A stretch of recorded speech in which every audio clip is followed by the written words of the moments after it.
जय जय रघुवीर समर्थ श्रीराम समर्थ। समर्थ म्हटलं की आपल्या वैखरीमध्ये आपल्या ओठामध्ये नाव येतं ते समर्थ रामदास स्वामींचं, ज्यांनी आपल्या जीवनामध्ये आपल्या चरित्रामध्ये बघा श्रीरामांची भक्ती केली आणि श्रीरामांच्या भक्तीचा प्रचार पूर्ण ब्रह्मांडामध्ये कणाकणामध्ये केला आणि या मनुष्याच्या देहामध्ये राक्षस रूपी अहंकार रूपी रावणाला बाजूला करून श्रीरामाचा बघा हा साक्षात्कार घडवला। तेच ना समर्थ रामदास स्वामी बघा। आणि हेच समर्थ रामदास स्वामी आजच्या या कलियुगामध्ये बघा प्रत्येक मानवाच्या प्रत्येक मनुष्याच्या जीवनामध्ये एक अविभाज्य भाग होऊन बसलेले आहेत। म्हणून त्यांची ही भक्ती आणि त्यांची ही परोपकारी वृत्ती बघा, आपण त्यांच्या चरित्राचं दर्शन केलं, आपण त्यांच्या चरित्राचा अभ्यास केला तर माणसाच्या मनाला एक प्रेमाची हळूक झुळूक देऊन जाते। म्हणजेच काय पण समर्थ रामदास स्वामींचं चरित्र जेवढं श्रेष्ठ आहे, पण दुसरीकडे एक गोष्ट मात्र सर्वांच्या लक्षात येते की समर्थ रामदासांना बघा आठवताना त्यांच्याशी संबंधित अजून एक व्यक्तीला आठवणं हे सुद्धा क्रम प्राप्त ठरतं। ती व्यक्ती म्हणजे कोण? ती व्यक्ती म्हणजे त्यांची पत्नी बघा।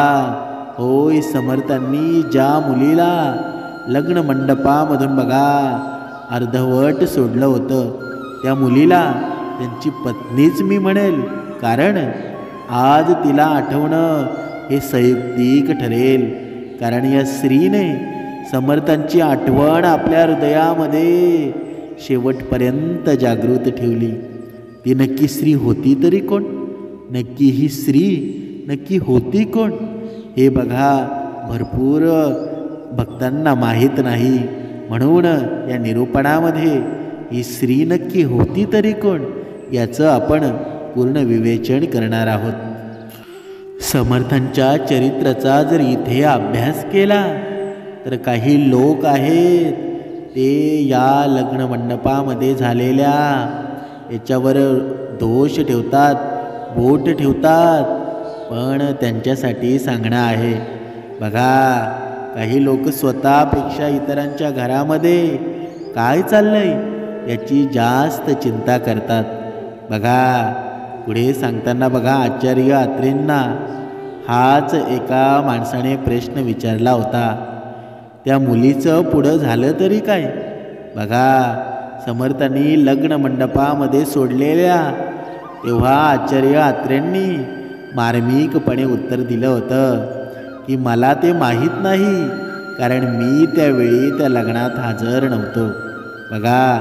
पण पुढे जाऊन त्या मुलीचं काय झालं याचा शोध घेणं खूपच कमी लोक करतात, कारण इतिहासामध्ये काही व्यक्तींवर खूप अन्याय झाला आहे, त्यातीलच रामदास स्वामींच्या पत्नी या एक आहेत।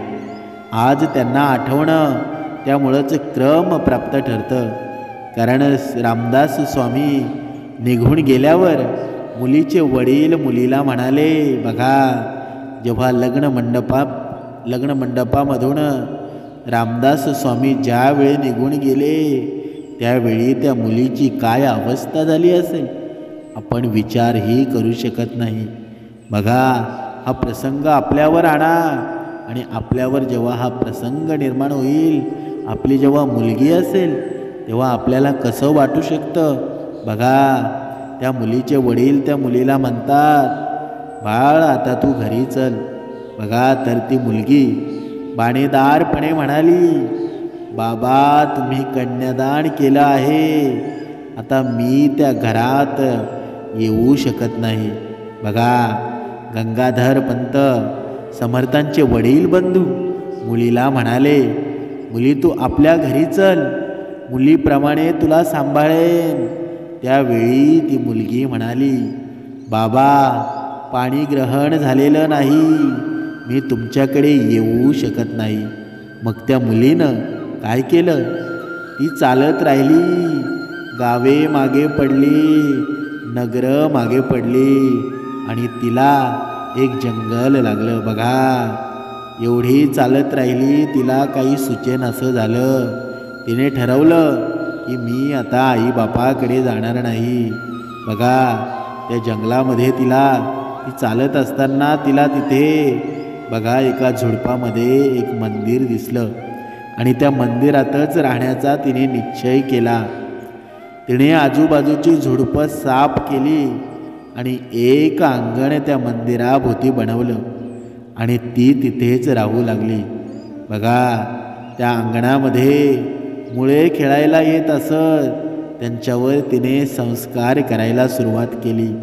बघा त्यांना तलवारबाजीचे, भालाफेकीचे, दांडपट्ट्याचे शिक्षण दिले आणि ती फौजेच्या फौज शिवाजी महाराजांच्या सैन्याकडे पाठवू लागली. सैन्यात भरती होण्यासाठी आणि शिवाजी महाराजांच्या सेनापतीला हा प्रश्न पडला की आपली ही फौज इतकी निष्णात नाही, या लायकीची नाही, कोण पाठवत आहे ही फौज. बघा त्यांनी ही गोष्ट शिवाजी महाराजांच्या कानी घातली आणि शिवाजी महाराजांना चिंता वाटली. त्यांना वाटलं गणी मी तर करत नसावा असं काही. बघा आपल्या फौजेची गुपिते हस्तगत करण्यासाठी त्यांनी आपल्या हेर खात्याचा शोध घ्यायला सांगितलं. हेर खात्यानं ही बातमी आणली की इथून खूप लांब राहणारी एक बाई हे काम करत आहे. बघा शिवाजी महाराज मग वेशभूषा करून पालटून बघा त्या माऊलीस भेटायला गेले. त्या माऊलीने शिवाजी महाराजांना सतरंजी दिली, गूळ पाणी दिले आणि तिला हवं तसं तिने बघा शिवाजी महाराजांचा सत्कार केला. शिवाजी महाराजांनी मुद्दामच तिची परीक्षा घ्यायचं ठरवलं. शिवाजी महाराजांना बघा नाव ठेवण्यास सुरुवात केली. काय तुमचा तो राजा, काय करतो तो जनतेसाठी, असं खूप भलतं सलतं शिवाजी महाराज तिला बोलू लागले. स्वतःविरुद्धच ते स्वतः बोलू लागले. त्या माऊलीनं एकदम तलवार काढली आणि शिवाजी महाराजांच्या गळ्यावर टेकवली. खबरदार ती गरजली, शिवाजी महाराज आमचे राजे आहेत, त्यांच्याबद्दल काही भलतं सलतं बोललात तर शिवाजी महाराजांनी ओळखलं ती बाई काय पाणी आहे ते आणि ते निघून गेले. दुसऱ्या दिवशी शिवाजी महाराजांनी पूर्ण इतमातात त्या स्त्रीला भेटायला बोलवलं आणि आपला जिरेटोप काढवून त्यांनी त्या माऊलीकडे ठेवला. तुम्ही गादीवर बसा, मी तुमचा प्रतिनिधी म्हणून राज्य चालवतो, असे जणू शिवराय त्यांना सांगत होते. पण त्या माऊलीने तो जिरेटोप परत एकदा शिवाजी महाराजांच्या डोक्यावर ठेवला आणि ती म्हणाली, हा तुम्हालाच शोभतो. समर्थांचे दर्शन तिला त्यानंतर फक्त एकदाच आणि तेही फक्त 5 मिनिटापुरतं झालं होतं. बघा तिला खबर लागली होती की समर्थ कृष्णेच्या काठी येत आहेत. ती बघायला गेली. त्यांना समर्थ कृष्णा नदीच्या एका काठावरून चालत गेले आणि ती त्यांना समांतर अशी दुसऱ्या काठावरून चालत गेली. एवढ्या लांबून फक्त 5 मिनिटं तिने समर्थांचा चेहरा बघितला. बघा काय पतिव्रत होतं तिचं. बघा अर्ध लग्न टाकून गेलेले समर्थ बघा तरीसुद्धा त्या स्त्रीनं माझा तेच पती आहेत हे मानून ते जीवन जगत होती. म्हणतात ना इतिहासाने काही लोकांवर खूप अन्याय केलं, त्यातीलच ती ही एक स्त्री होती. आजकालच्या या युगामध्ये जेव्हा मुलीच्या खूप अपेक्षा वाढल्या आहेत आपल्या जोडीदाराबद्दल, बघा मुंबईसारख्या ठिकाणी अशा चाळीत राहणाऱ्या मुलींची लग्न तर होतच नाहीत बघा. कारण मुलींना का होत नाहीत? कारण मुलींना फ्लॅट हवा असतो. कशाला फ्लॅट हवा असतो कुणास ठाऊक. जीवनात फ्लॅट व्हायला मुंबई कोर्टात रोज 100 विवाह रजिस्टर होतात. पण त्याच वेळी 50 अर्ज घटस्फोटासाठी सुद्धा आलेले असतात. म्हणजेच काय? म्हणजेच कुटुंब व्यवस्था आपल्याकडे 50% तुटत आहे. अशा वेळी असे आदर्श समाजात प्रस्तुत करणं उचित ठरेल.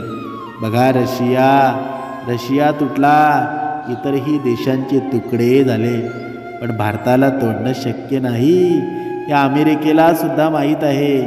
कारण इथली कुटुंब व्यवस्था आहे ना, इथला शेजार पाजार आहे, माणसातले संबंध आहेत.